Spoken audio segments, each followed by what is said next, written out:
ప్రభునందు ప్రియమైన దేవుని సంగమా, ప్రియా యూట్యూబ్ కుటుంబ సభ్యులారా, మీ అందరికీ ప్రభువైన యేసుక్రీస్తు నామములో మరి చీరాల దేవుని కృపను బట్టి వచ్చాము.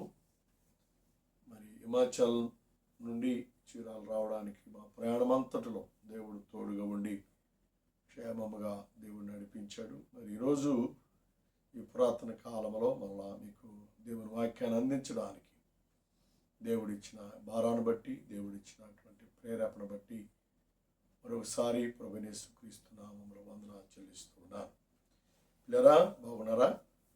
దయచేసి మరి హిమాచల్ ప్రదేశ్లో ఉన్నా కూడా మరి దేవుని వాక్యాన్ని మీతో పంచుకోవడానికి దేవుడిచ్చిన కృపను బట్టి, దయను బట్టి దేవాది దేవునికి వందనాలు, స్తోత్రాలు చెల్లిస్తున్నాం.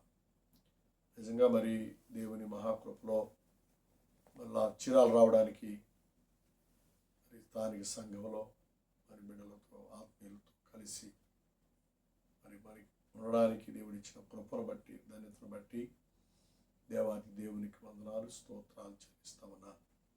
ఇలా గత కొన్ని రోజుల నుండి దేవుని వాక్యాన్ని మనం తలంపు తెచ్చుకుంటూ మాట్లాడుకుంటూ ఉన్నాం. మహాజ్ఞాని సొలొమోను శ్రేష్టమైన మాటను జ్ఞాపకం చేస్తూ దేవుడు మాట్లాడుతూ ఉన్నాడు. చాలా అద్భుతమైన మాట. సామెతల గ్రంథం 1వ అధ్యాయం 22వ వచనం ఎట్లనగా, జ్ఞానము లేని వారులారా, మీరెన్నాళ్ళు జ్ఞానము లేని వారుగా ఉంటారు. జ్ఞానము లేని వారులారా, నిజమేనండి. శరీర సంబంధమైన జ్ఞానం మనిషికి పరలోక రాజ్యాన్ని ఇవ్వదు పిల్లరా. శరీర సంబంధమైన, లోక సంబంధమైన జ్ఞానం నరకానికి తీసుకువెళ్తుంది.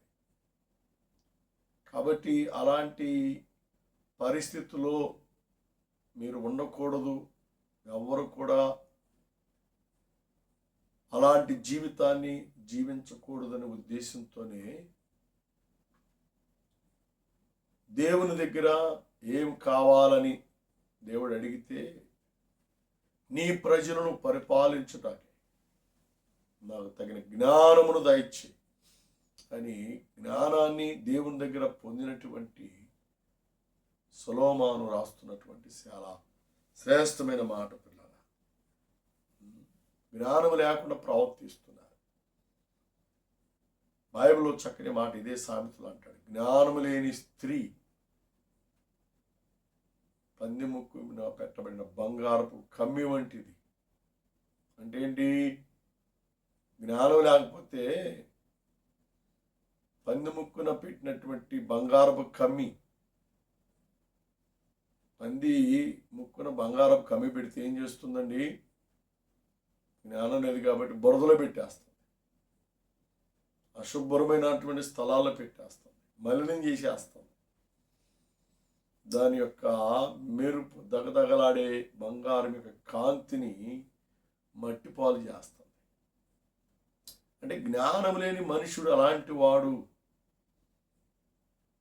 అంటే తనలో ఉన్నటువంటి దేవుని మహిమను గమనించలేకపోతున్నాడు, తనలో ఉన్నటువంటి దేవుని శక్తిని గుర్తించలేకపోతున్నాడు, తనలో ఉన్నటువంటి దేవుని యొక్క క్రియలు, దేవుని యొక్క కార్యాలు మనుషుడు గమనించలేకపోతా ఉన్నాడు. ఎంత భయంకరం. కాబట్టి ఈ పంది కూడా ముక్కున బంగారపు కమ్మి పెట్టారు, దీన్ని జాగ్రత్తగా చూసుకోవాలి, యోగ్యంగా చూసుకోవాలి, దీన్ని మలినం కాకుండా చూసుకోవాలి అనే ఆలోచన జంతువుగా పందికి లేదండి. ఏం చేస్తుంది? లేక జ్ఞానం లేక బురదలో పెట్టేస్తుంది. ఈ రోజున చాలామంది ప్రజలు అలాంటి వారిగా ఉన్నారు. దేవుడు మంచి జ్ఞానం ఇచ్చాడు, లోక సంబంధమైన జ్ఞానం, బాగా చదువుకున్నారు, మంచి మార్కులు వస్తున్నాయి, మంచి ఉద్యోగం వచ్చింది, మంచి స్థితిలో ఉంటున్నారు. కానీ పరిస్థితులను బట్టి వారు నిజరక్షకుడైన యేసుక్రీస్తు వారిని గుర్తించలేకపోతున్నారు. నిజరక్షకుడైనటువంటి దేవుని సహవాసంలో వారి జీవితాన్ని కొనసాగించలేకపోతున్నారు. కారణం ఏంటంటే వారి దగ్గర లోక సంబంధమైన జ్ఞానం ఉంది, కానీ ఆత్మ సంబంధమైన జ్ఞానం లేదు.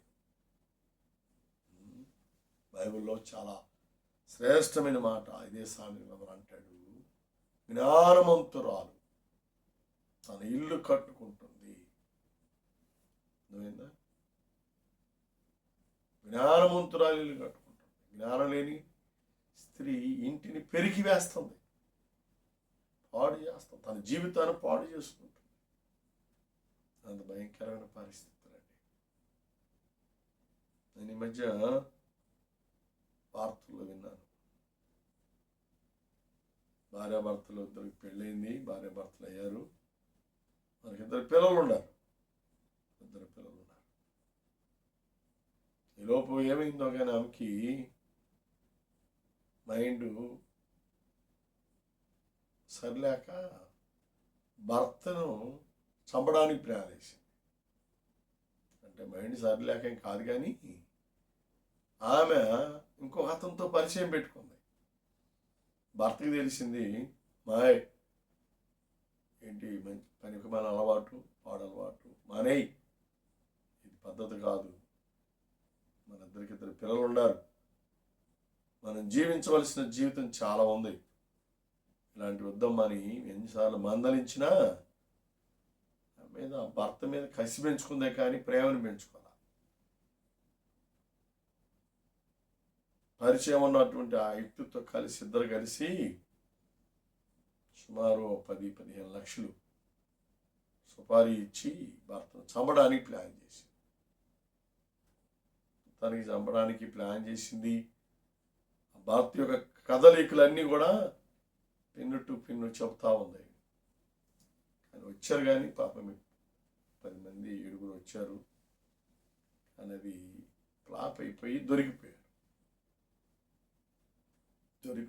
పోలీసులు పట్టుకొని ఈరోజు కరగటాల పాలైపోయారు. జ్ఞానం లేనటువంటి స్త్రీలు, జ్ఞానం లేనటువంటి పురుషులు, పిల్లల. అందుకే బైబిల్లో చక్కని మాట ఇదే సామెత అంటాడు, అజ్ఞాని సొలొమోను అంటాడు, జ్ఞానం ఎక్కడ దొరకదండి.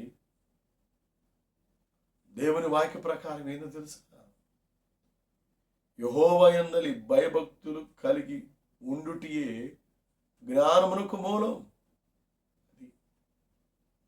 దేవునికి భయభక్తులు కలిగి ఉంటే జ్ఞానానికి మూలం.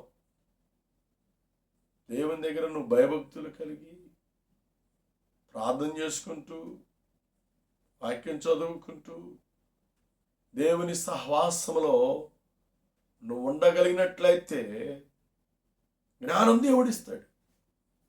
దేవుని దగ్గర ఉంది జ్ఞానం. కాబట్టి నువ్వు జ్ఞానము కలిగి నువ్వు ప్రవర్తించాలి, జ్ఞానము కలిగి నువ్వు జీవించాలి. ఎక్కడ అంటాడు సామెతలు 1వ అధ్యాయం 22వ వచనం, ఎట్లనగా జ్ఞానము లేని వారులారా మీరెన్నాళ్ళు జ్ఞానము లేని వారిగా ఉండగోరుదురు. ఎంతకాలం ఉంటారు? శరీర సంబంధమైన జ్ఞానం, లోక సంబంధమైన జ్ఞానం నిష్ప్రయోజనం. నెమ్మది ఇవ్వదు నీ కుటుంబానికి, నీకు నెమ్మది ఇవ్వదు. నీకు నెమ్మది, నీ కుటుంబానికి, నీ భార్యకు, నీ భర్తకు, నీ పిల్లలకు నెమ్మది కలగాలి అంటే జ్ఞానమునకు మూలకారుడైనటువంటి దేవునిని నువ్వు ఆహ్వానించుకోవాలి. దేవుని వాక్యాన్ని నువ్వు చేర్చుకోవాలి. దేవునికి భయభక్తులు కలిగి ఉండాలి. అప్పుడే నీ దేవుడికి జ్ఞానాన్ని ఇస్తాడు. జ్ఞానమును దేవుడు నీకు దయచేస్తాడు. సహోదరా, సహోదరి, నీకు నీవే దేవుని దగ్గర జ్ఞానము కలిగి ఉండాలి. ఇదే మొదటి సామెత గ్రంథం 1వ అధ్యాయం 3వ వచనంలో 4వ వచనంలో చక్కని మాట అంటాడు, జ్ఞానం లేని వారికి బుద్ధి కలిగించుటకు యవ్వనులకు తెలివియు వివేకమును పుట్టించుటకు తిరిగిన సామెత. దేవుడు సామెత ఏంటంటే, జ్ఞానం లేని వారికి బుద్ధి కలిగించుటకును, యవనులకు తెలివియు వివేకమును పుట్టించుటకును తగిన సామెత. జ్ఞానము లేని వారికి జ్ఞానాలు కలిగించే ఆత్మ సంబంధమైన సామెత. యేసయ్య పాదాల దగ్గరికి రావాలి, దేవుని మాటలు వినాలి, దేవుని వాక్యాన్ని వినాలి. దేవునికి, దేవుని చిత్తానికి నువ్వు లోబడి నువ్వు జీవించినట్లయితే దేవుని యొక్క ఆత్మ సంబంధమైన జ్ఞానమును దేవుడు నీకు ఇస్తాడు అని దేవుని వాక్యము దేవుడు మనకు జ్ఞాపకం చేస్తున్నాడు. చూడండి, ఇదే సామెతల గ్రంథం 8వ అధ్యాయం 5వ వచనంలో, జ్ఞానము లేని వారులారా, జ్ఞానము ఎట్టిదైనది తెలుసుకోండి. జ్ఞానం ఎట్టిదైనది మీరు తెలుసుకోవాలి. అర్థమైందా? జ్ఞానం ఎలాంటిదో మీరు గ్రహించండి. లోక సంబంధమైన జ్ఞానం తాత్కాలికమైనది, శరీర సంబంధమైన జ్ఞానం నిష్ప్రయోజనమైనది. దేవుని యందలి భయభక్తులు కలిగిన జ్ఞానం ఈ లోకంలో మనకు ప్రయోజనకరం. మనం చనిపోయిన తర్వాత కూడా దేవునితో సదాకాలం ఉండడానికి ఈ జ్ఞానం మనకి ఎంతగానో ఉపయోగపడుతుంది. కాబట్టి మనల్ని మనము దేవునికి అర్పించుకొని, మనల్ని మనము దేవునికి సమర్పణ చేసుకొని జ్ఞానము కలిగి మనం జీవించాలి. దేవుని నామానికి మహిమ ఘనత కలుగునుగాక. ఇందాక మీకు చెప్పాను, తన భార్యే భర్తను చంపడానికి సుపారీ ఇచ్చిందండి, డబ్బులు ఇచ్చేసింది. ఎంత కసాయితటువంటి మూర్ఖురాలు, ఎంత కఠినమైనటువంటి వ్యక్తి పిల్లరా! ఎంత భయంకరం, ఎంత భయంకరం. ఎలా భర్తను భార్య నమ్మట్లేదు, భార్య భర్తను నమ్మట్లేదు, తల్లిదండ్రులు పిల్లలు నమ్మట్లేదు, పిల్లలు తల్లిదండ్రులు నమ్మట్లేదు. ఎంత భయంకరమైన బ్రతుకులు అంటే ఏంటి? దీనంతటి కారణం జ్ఞానములే.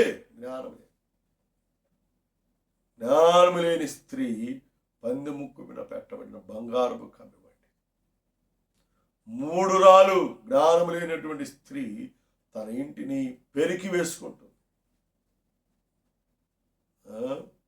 అదే జ్ఞానం ఉన్న స్త్రీ తన ఇంటికి మూలరాయిగా ఉంటుంది, తన ఇంటిని కట్టుకుంటుంది.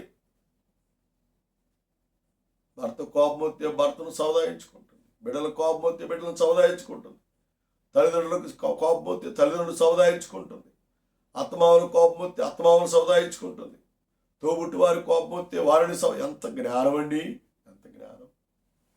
దేవనామానికి మహిమ ఘనత కలుగునుగాక. బైబిల్ గ్రంథంలో, రూతు గ్రంథంలో మనం చూస్తే నవమికి 2 కోరలు ఉన్నారు. 2లో వార్ప వెళ్ళిపోయింది. రూతు తన అత్తతో జ్ఞానము కలిగి నడుచుకుంటుంది. తన అత్త అంటుంది, అమ్మా నీ పెనిమిట్లేడు, నాతో నీకేం పని, చిన్న వయసు, వెళ్ళిపో, మీ ఇంటికి వెళ్ళిపో, పుట్టింటికి.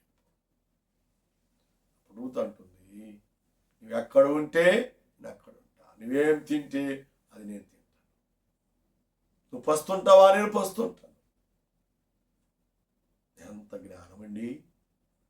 కాబట్టి ఆ జ్ఞానము దేవుడిచ్చాడు. కాబట్టి రూతును దేవుడు ఆశీర్వాదకరంగా మార్చాడు. సహోదరా, సహోదరి, చేతులు జోడించి మనం చేస్తున్నాను, దేవుని యొద్ద జ్ఞానం ఉంది. ఎంత ప్రార్థన చేస్తే అంత జ్ఞానాన్ని దేవుడు ఇస్తాడు. ఎంత విశ్వాసంతో నడిస్తే అంత జ్ఞానాన్ని దేవుడు నీకు ఇస్తాడు. జ్ఞానము సమృద్ధిగా దేవుడు ఇస్తాడు. దేవుని నామానికి మహిమ ఘనత కలుగునుగాక. సహోదరా, సహోదరి, ఎంతకాలం నువ్వు మూర్ఖంగా ఉన్నావేమో, ఎంతకాలం కఠినంగా ఉన్నామేమో, ఇంతకాలం కసాయితనంగా ఉన్నామేమో, ఇంతవరకు గర్విష్ఠులుగా ఉన్నామేమో, గర్విష్ఠుడిగా ఉన్నామేమో. దయచేసి ఆ జీవితాన్ని విడిచిపెట్టండి. జ్ఞానం లేని స్వభావాన్ని విడిచిపెట్టండి. జ్ఞానము కలిగి ఉండడానికి దేవుని సహవాసంలో మీరు ప్రార్థన చేయండి. నీకు జ్ఞానాన్ని ఇవ్వడానికి కొరకే యేసుక్రీస్తు వారు నరావతారి లోకములో జన్మించాడు.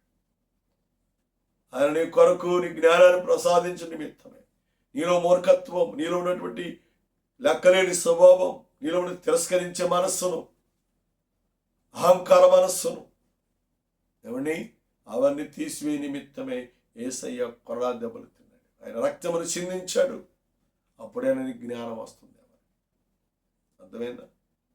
నీ వయసు పెరుగుతుంది కానీ జ్ఞానం పెంచుకోవట్లేదు. ఆత్మ సంబంధమైన జీవితాన్ని పెంచుకోవట్లేదు. అలా ఉండవద్దు సహోదరా, సహోదరి, ప్రియవన తమ్ముడా, ప్రియవన చెల్లి, ప్రియా యూట్యూబ్ కుటుంబ సభ్యులారా, చేతులు జోడించి మనం చేస్తున్నాను. దేవుని కొరకు నువ్వు జీవించండి.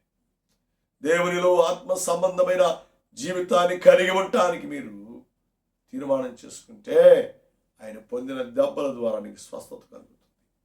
ఆయన పొందిన గాయముల ద్వారా నీకు విడుదల, విముక్తి కలుగుతుంది అని దేవుని వాక్యము దేవుడు మనకు జ్ఞాపకం చేస్తున్నాడు. కాబట్టి మనల్ని మనం దేవునికి అర్పించుకుందాం. దేవుని చిత్తానుసారంగా మనం జీవించి నిత్య రాజ్యానికి, పరలోక రాజ్యానికి వారసులమయ్యి దేవుని యొక్క ఆశీర్వాదాలు మనం పొందుకుందాం. ప్రార్థన చేద్దాం. కృపామేడా, ప్రేమికులు మా తండ్రి, ఇంతవరకు మా మధ్య ఉన్నారు. హిమాచల్ ప్రదేశ్ నుండి క్షేమకరముగా తిరిగినైనా చీరాలు తీసుకొచ్చారు. స్థానిక సంఘంలో సంఘ బిడ్డలతో కలిసి ఈ పరిచయం ముందుకు వెళ్ళడానికి మీరు ఇచ్చిన కృపకై, ధన్యతకై నీకు వందనాలయ్యా. ఏ శోధనలు, ఏ అపాయము, ఎరుకులు, ఇబ్బందులు ఎవరికి రాకుండా ప్రభువా అందరిని మీ జ్ఞానము చేత నింపండి. మీ జ్ఞానము చేత నడిపించండి. మీ జ్ఞానము చేత ఆశీర్వాదం చేయండి. మీరే బలపరచమని, తోడుగా ఉండమని, దీవించమని మా కొరకు త్వరలో రాబోతున్న యేసయ్య శ్రేష్టమైన పరిశుద్ధమైన నామమును అడిగి వేడుకొని ప్రార్థన చేస్తున్నాము తండ్రి. ఆమేన్, ఆమేన్, ఆమేన్. తండ్రి దయ, కుమారుని ప్రేమ, పరిశుద్ధాత్మ సహవాస సంబంధం ప్రార్థించిన ప్రతి అంశమునకును కూడిన మనందరికీ దేవాని మరుపుడి ప్రతి ఆత్మను సలపరిశుద్ధులకు ఆయన రాకడ వరకు తోడి నడిపించి, దీవించి, సంరక్షించి, కాపాడి, ఆశీర్వదించుగాక. ఆమేన్, ఆమేన్, ఆమేన్. అందరికీ వందనాలు.